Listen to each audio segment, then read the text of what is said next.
Servus Leute, was geht und herzlich willkommen zurück zu einem neuen Battlefield 2042 Video bzw. einem kurzen News-Update zum Patch 3.3 Battlefield 2042. Scoreboard ist drin, ein paar kleine Änderungen sind drin, wir bekommen ein Bundle, zumindest diejenigen unter euch, die vorbestellt haben, und wir wagen einen kurzen Ausblick auf den kommenden Patch bzw. den April-Update. All das im heutigen Video. Wenn euch das Ganze gefällt, dann kostenloses Abo dalassen und natürlich auch einen Daumen nach oben. Dementsprechend starten wir jetzt mit dem Scoreboard.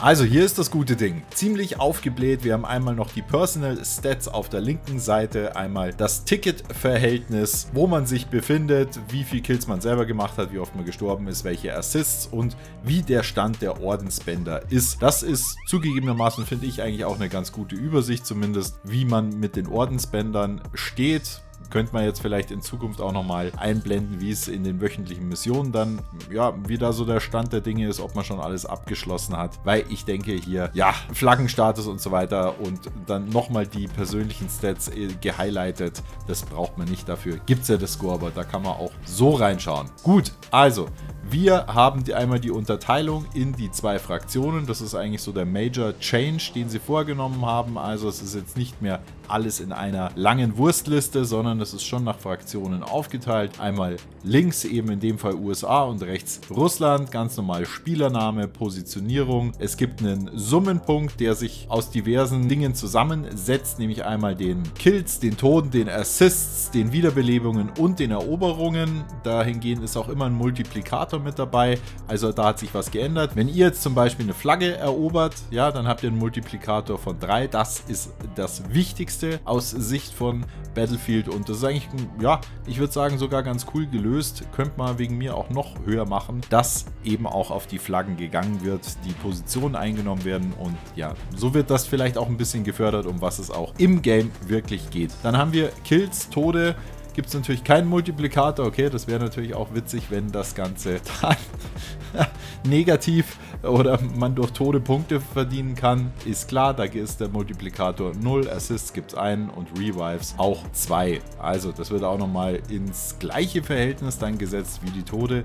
Interesting. Wir haben dann eine entsprechende Übersicht dann eben über alles. Man kann sich vergleichen, man kann schauen, was machen denn die Teammates so und wer schimmelt nur am Ende der Runde ab. Ja, die KI-Bots, die könnt ihr euch an der Stelle mal rausdenken, weil, naja, es ist halt Battlefield 2042, die Spielerzahlen sind absolut gedroppt, da gibt es nicht mehr so viele, die das spielen und ja, ich denke jetzt mal nach dem Scoreboard-Update wird vielleicht so 2-3 Tage dann der eine oder andere mal wieder reinspringen, sich das Ganze anschauen und sich dann danach relativ schnell wieder verdünnisieren. Entsprechend würde ich sagen, kommen wir jetzt zum zweiten Punkt und das sind die Patch Notes zu 3.3.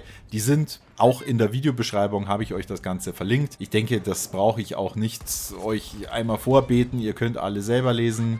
Wir gehen mal durch die wichtigsten Punkte. Das eine war das Thema Scoreboard. Eins vorab, das haben sie schon angekündigt in Bezug auf das April-Update. Es wird in Zukunft auch möglich sein, das Scoreboard am Ende der Runde nochmal aufzurufen. Das ist nämlich aktuell nicht möglich, ja. Also wenn die Runde durch ist, der Endscreen kommt, könnt ihr eure Stats dann nicht mehr sehen, beziehungsweise die Scoreboard-Übersicht nicht mehr sehen. Zweites großes Thema, ja, ist bei so einem kleinen Patch natürlich immer ein bisschen schwierig. Ich will euch da auch nichts verkaufen, was nicht da ist. Ich meine, warum sollte ich auch? Ich bin zu einem guten Grad genauso gefrustet, wie ihr das seid, aber es gibt eben dieses exklusive, legendäre Standhaft-Bundle, ja, aus den Skins haben wir in einem der vorherigen Videos, sind wir das Ganze schon mal durchgegangen, deswegen, ich blende euch das an der Stelle einfach nur ein.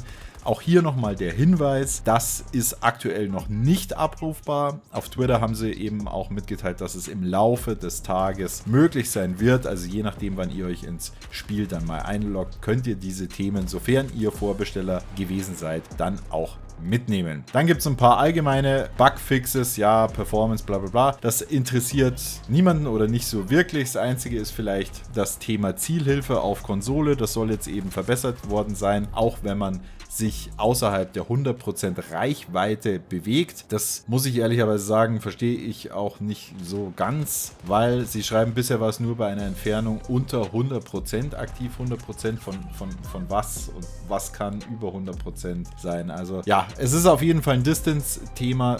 Es hat in jedem Fall auf höhere Distanzen dann nicht funktioniert. Ich habe keinen Unterschied groß feststellen können, aber Aim Assist ist sowieso nicht so meins. Aber könnt ihr an der Stelle gerne mal euer Feedback in die Kommentare packen, ob ihr denn einen Unterschied habt feststellen können. Und des Weiteren gehen sie noch auf Eroberung rein. Witzig auch, ja, 2 Grafikfehler in Hazard Zone. Also Battlefield 2042 spielt sowieso niemand mehr und Hazard Zone wahrscheinlich am allerletzten, wenn du das Spiel öffnest. Trotzdem auch in Eroberung, Durchbruch, ja, hat man eben einen kleinen Verbesserungsansatz gefunden, einen Fehler behoben. Auch das ist nicht sonderlich erwähnenswert. So, damit seid ihr jetzt kurz und knapp auf dem aktuellsten Stand. Nächster Patch wird im April erst kommen, unter anderem da mit dabei sein wird das Thema eben Scoreboard im Endscreen. Auch soll das Thema VoIP dann endlich ins Spiel kommen. Es wird auch noch mal ein paar Balancing-Themen für Waffen und Fahrzeuge geben, insbesondere MC5 Bolt wird noch mal angepackt.